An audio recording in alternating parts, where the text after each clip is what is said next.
Bonjour à toutes et à tous, soyez les bienvenus à cette édition. Nous sommes ravis de vous retrouver pour les informations de la mi-journée que nous démarrons tout de suite avec ce drame qui est subvenu à Tombouctou, c'est à Kandi. 6 personnes sont mortes là-bas, électrocutées par la haute tension. Elles sont toutes issues de la même famille. Elles ont été atteintes par la décharge du courant électrique alors qu'elles étaient en train de réaliser un forage d'eau afin d'irriguer un périmètre agricole. Le drame est survenu hier autour de 20 heures. Toutes nos compassions à la famille éplorée. Mise en service du guichet unique de dépôt et de renseignement, le directeur général du budget et le directeur de cabinet du ministre de l'économie et des finances ont procédé à l'inauguration du joyau en présence des retraités. Blaise Adanko pour le point. Ce geste annonce la réduction des tracasseries pour les travailleurs à la retraite. Ce bâtiment est le guichet unique de dépôt et de renseignement GUDR. Désormais, les retraités vont suivre ici l'évolution de leur dossier de pension. Fini donc les problèmes d'orientation des personnes retraitées. De manière concrète, l'exécution des activités de ce guichet permettra de finir avec les errements des usagers en quête d'informations sur l'évolution de leur dossier, de réduire les délais de traitement des dossiers, de répartir les tâches de manière spécifique et en fonction des compétences, d'assurer un meilleur suivi du traitement de ces dossiers, d'éviter les contacts des parties intéressées avec les agents des unités de traitement, de prévenir les actes de faux et usage de faux. Les intéressés ne cachent pas leur satisfaction. Ils émettent quelques souhaits. Nous ne saurions vous remercier pour les efforts déployés pour l'aboutissement de ce joyau. Il faut aussi prévoir une séance bilan à mi-parcours et 1 an après, mesurer le degré de satisfaction des usagers. Ce guichet règle un problème de contact entre les usagers et les collègues chargés du traitement des dossiers. Ce guichet règle effectivement des problèmes qui, en fait, sont des attentes au niveau des retraités que nous sommes. Ce guichet fait partie des réformes en cours au ministère de l'économie et des finances. Il constitue aussi l'interface entre la direction générale du budget et ses usagers. Une délégation guinéenne est au Bénin depuis quelques jours. Objectif, s'imprégner du fonctionnement du PSDCC. C'est un éventail de projets qui intègrent facilement les populations. La délégation guinéenne a rencontré les populations et discuté surtout avec les responsables du PSDCC. Henri Fachina pour le compte-rendu. Le projet de service décentralisé conduit par les communautés PSDCC à l'honneur, les Béninois honorés. C'est ce qui ressort de la visite des Guinéens au Bénin. Une visite qui a pour objectif essentiel de s'enquérir de ce qui se fait en matière de gestion des communautés pauvres dans le pays. L'expérience béninoise qui retient l'attention du visiteur se résume en ces mots. Ici, ce que nous voyons, c'est qu'on ne nous a pas tout dit en salle. En fait, c'est le résumé que je fais. Parce que nous voyons qu'il y a tellement ces populations sont engagées, je dirais, que nous allons en tout cas, quand on va tirer le son, demander au projet de faire beaucoup plus pour ce village. Et parce que quand nous avons vu les réalisations, surtout cette piste rurale qui est là, nous voyons que c'est vraiment bien fait. Et nous voyons que si, disons, des apports de ce genre se faisaient au niveau de toutes les communautés, vraiment on aura un développement en matière d'infrastructure communautaire. Donc on a appris plein de choses. Nous pensons que ce qu'on a appris ici va nous aider à parfaire nos prestations dans notre pays. Au Bénin, on n'est pas moins satisfait de l'adhésion des communautés qui rivalisent d'ailleurs d'ardeur et de génie pour développer leur environnement. C'est une fierté pour nous d'être ici pour la énième fois, étant donné que ce n'est pas la première fois que nous venons. Nous sommes toujours impressionnés par la capacité de mobilisation et d'organisation de ce village et en général des villages du Koufo. Le Bénin, qui est aujourd'hui une référence en matière d'accompagnement des communautés pauvres, doit faire l'effort de le demeurer. Donc nous voyons que c'est un bon projet. Un bon projet qu'il faut essayer quand même de renouveler. Si ce projet arrive à son terme, il faut penser à comment revoir une autre phase. Penser à une autre phase pour le mieux-être de nos populations. Ce qui est bien doit demeurer. Ce qui n'est pas bien, on l'efface. L'étape du coup faut achever Kapemi sur le nord. Direction Porto Novo, on va au palais des gouverneurs, on parle de coopération interparlementaire. L'Assemblée nationale du Bénin entre en coopération de partenariat avec d'autres parlements dans le monde. On fait le point avec Guillaume Avienne. Le débat que nous avons instauré, c'est que nous avons estimé qu'en jouant pleinement leur rôle de représentants des peuples et en exerçant les attributions qui leur sont dévolues par les constitutions respectives de leur pays, les parlements peuvent aider au rapprochement des situations, des acteurs de situations politiques et de situations de crise dans leurs pays respectifs, en favorisant le dialogue, en favorisant la concertation, pour faire en sorte que la démocratie soit un cadre de paix dans chacun de ces pays. Nous avons profité de cette rencontre pour approfondir nos relations avec l'UIP elle-même. Comme vous le savez, le secrétaire général est arrivé, donc nous avons signé là-bas un accord de coopération par lequel l'UIP va participer aux efforts que nous faisons pour la modernisation de notre Assemblée nationale et notamment va nous fournir sa contribution pour l'organisation de séminaires, d'ateliers pour la formation et le renforcement des capacités des parlementaires. Des conseillers de la commune de Boycon sont mécontents. Ils estiment que la session convoquée récemment est mal convoquée.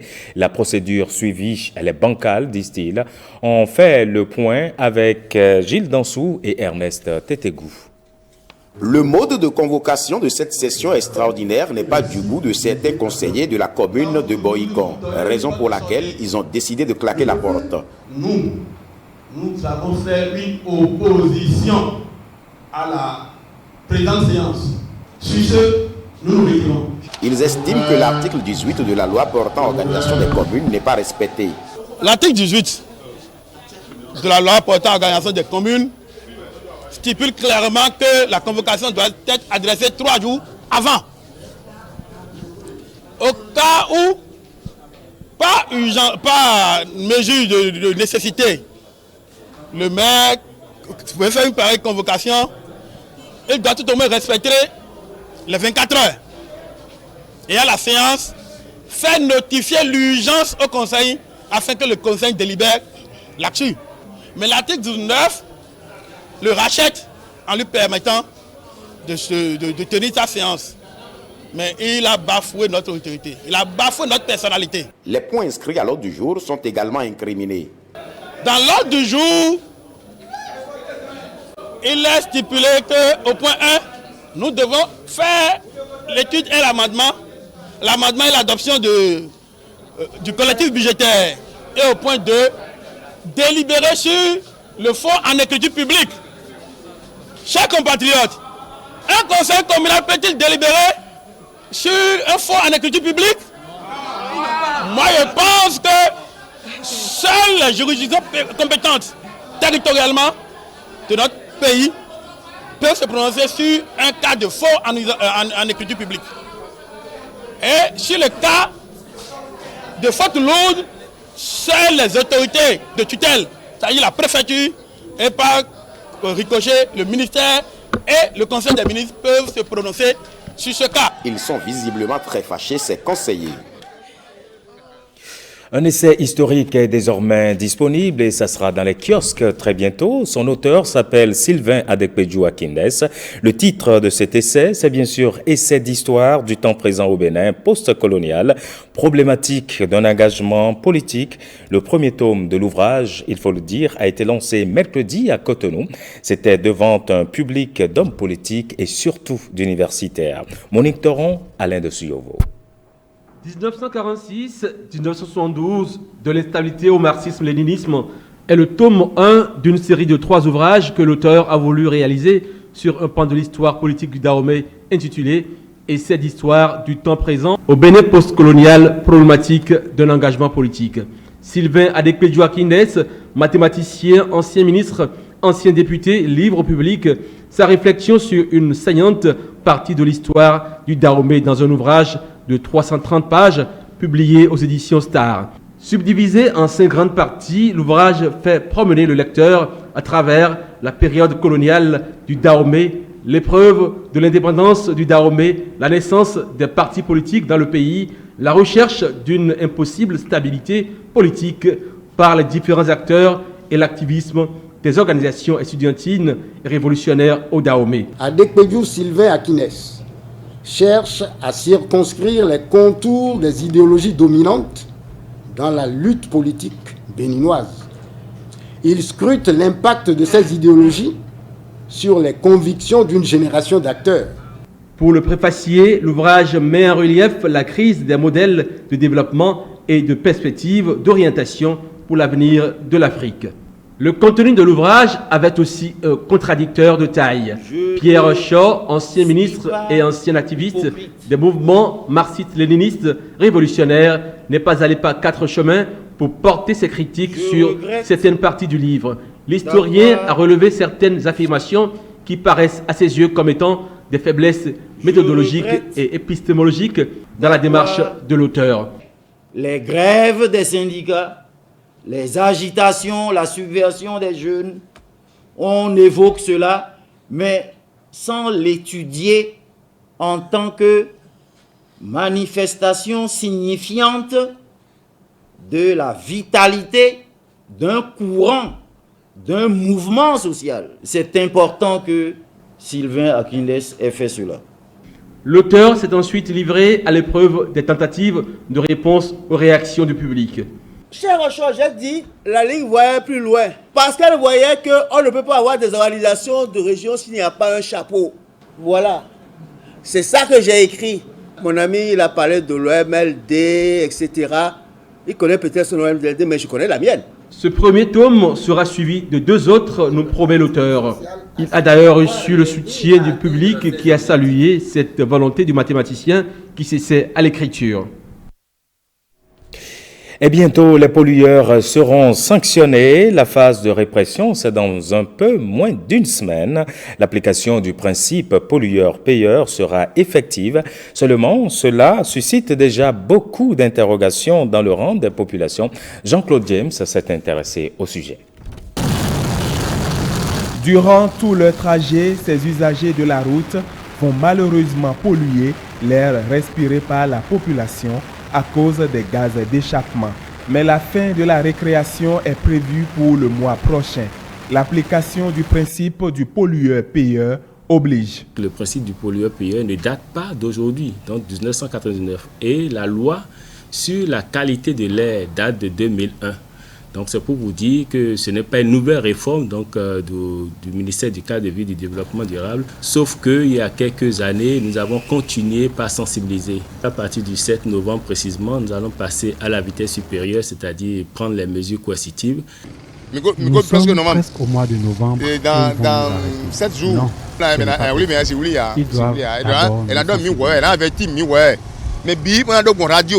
moi j'ai applaudi l'initiative. Parce que vous n'êtes pas à savoir que l'homme se doit de respecter son environnement. Le Béninois doit se mettre au pas pour aider son pays à aller de l'avant. Personne ne va payer. C'est une mauvaise décision. À cette allure, beaucoup de véhicules seront garés. À un moment donné, il faut sévir pour que l'on sache désormais qu'avant d'engager un véhicule, il faut s'assurer que ce moteur ne saurait créer de préjudice sur la santé des Béninois que nous sommes. Dans les grandes villes comme Cotonou, Porto-Novo, Parakou, la pollution influence l'espérance de vie de nombreuses personnes. Il faut noter que les médicaments ont une durée de vie à partir de maintenant très très réduite. Les bonnes dames et ceux qui vendent généralement le long de nos artères, donc au niveau de leurs poumons, ça pose des problèmes. Et ceux qui sont au niveau des postes de péage aussi. Il suffit de regarder juste en haut donc de leur pancarte, vous allez constater qu'il y a une épaisse fumée, donc des particules qui se sont déposées. Et la problématique ici est que ces particules, quand elles sont très très fines, vont tout simplement se loger dans l'arborescence donc pulmonaire. Il faut systématiquement donc intervenir. L'intervention ne saurait être efficace sans un regard sur la qualité du carburant servi dans le pays. La CEDEAO a pris des mesures pour qu'à partir de 2015 que nous puissions passer donc en termes de carburant en ce qui concerne le soufre à 500 ppm. Pour ce qui concerne le gasoil, le Bénin est déjà passé à l'essence sans plomb. Donc nous sommes là actuellement en train de travailler sur les tests. L'application du principe au gros bonnet suscite des interrogations. Et si nous ne faisons rien et que nous commençons donc pas à faire une distinction donc au niveau de nos concitoyens, ce sera un échec. Et donc pour ne pas aller à l'échec, donc tous ceux qui ont des véhicules vont se faire contrôler tout simplement, que ce soit léger ou poids lourd, vont se faire contrôler. Nous avons réussi le pari désormais avec les casques. Et quand vous portez des casques, vous protégez une personne ou peut-être deux si vous êtes sur la moto portant tous deux votre casque. Ici, nous protégeons toute une population. Sur les 15 garages agréés pour le contrôle anti-pollution, 14 se retrouvent à Cotonou pour le démarrage de l'opération. Avis aux usagers. Parlons à présent de patrimoine audiovisuel. Vous savez, on a célébré hier, 27 octobre, la journée mondiale du patrimoine audiovisuel. C'est une journée qui commémore depuis 1980 la recommandation pour la sauvegarde et la conservation des images en mouvement.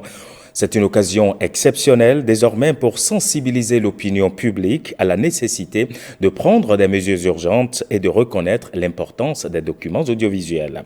Nous avons rencontré le directeur du Centre de documentation et de promotion de la production multimédia et nous avons fait également un tour au service d'archives de l'ORTB. Regardez. 1977. Collective d'enterrer définitivement le triste passé de domination. Documentaire de l'Obessi, office béninois du cinéma.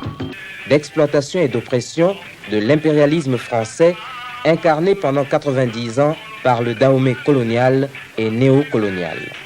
Il renseigne sur l'agression du 16 janvier 1977. Images rares conservées au service d'archives de l'ORTB. Quoique dégradées, ces images renferment l'histoire du Bénin et font partie intégrante de son patrimoine audiovisuel. Le patrimoine audiovisuel, en réalité, c'est les documents, l'ensemble des documents qui allient images et ou sons reproductibles et qui conserve un contenu en termes d'information, en termes d'histoire. Donc, le patrimoine audiovisuel renferme toute l'histoire d'un pays, mais sur des supports audiovisuels, donc des supports qu'on peut écouter ou voir. Des images comme celle-là, beaucoup ont été enregistrées, mais très peu sont encore disponibles. Une grande partie a été perdue par négligence, destruction ou par affaiblissement et manque de ressources. Pourtant, les documents audiovisuels font partie de l'identité nationale. C'est votre histoire, ne la perdez pas. Votre patrimoine, c'est votre histoire, c'est votre mémoire. Si vous perdez votre mémoire, c'est que vous n'êtes plus rien. Vous ne pourrez plus contribuer à la civilisation de l'universel, comme Senghor l'a dit. Nous avons à contribuer à la mémoire du monde. Aujourd'hui, les archives audiovisuelles sont essentiellement numériques. Elles sont partout, elles sont plurielles. Patrimoine inestimable, il faut les préserver. La première possibilité, c'est ce que vous faites au quotidien. Ce que les organes de presse produisent au quotidien, c'est comment est-ce qu'ils les prennent en charge. Mais si on veut rester dans une approche globale aujourd'hui, c'est d'abord les conditions de production. Parce que la qualité de la conservation dépend forcément de la manière dont nous produisons ces documents-là. Alors la deuxième chose, si nous regardons, c'est les conditions d'exploitation. Quels sont les matériels, la qualité du matériel que nous utilisons aujourd'hui pour exploiter. Ça, ces éléments-là sont déterminants. Les supports peuvent se détériorer, peuvent mourir, mais l'information, elle, ne meurt jamais. Préserver le patrimoine audiovisuel, c'est un objectif fondamental pour l'ORTB. Et on achève cette édition par cette croisade de l'Église apostolique. C'est un rassemblement de fidèles évangéliques à Azové, un rassemblement qui a été ponctué de beaucoup de miracles et surtout de délivrances. Cyprien Lokossou, Évariste Zomon. Les aveugles et amblyopes ont recouvré la vue à Azové. Les boiteux ont marché, les tourmentés par les mauvais esprits ont été délivrés. C'est ce qu'on retient de cette croisade. L'évangéliste Huitonio Pauline, dite Maman le Feu, serait envoyé par l'Esprit pour partager la parole de Dieu et délivrer les populations. 3 jours d'intenses prières, de louanges et de miracles. Dieu a guéri ces populations d'Azové grâce à sa parole. Ce sont des miracles que Dieu a utilisé ma femme à opérer. Elles sont debout, des rougas d'autoléon. Jésus-Christ Nazareth ton et il y a nos poissons. Bon, groupe de prière, montagne, miracle de Jésus-Christ de Nazareth. L'Esprit de Dieu a visité ces populations d'Azové regroupées ici à la gare routière. Maman le Feu est fière d'avoir accompli cette mission divine. Et voilà qui referme cette édition. Merci à toutes et à tous de l'avoir suivi. Nous vous souhaitons de passer un bon vendredi. Prochain rendez-vous de l'info sur l'ORTV, c'est tout à l'heure à 16h30. Mais vous pouvez nous suivre encore sur le www.ortb.bj. Bon appétit chez vous.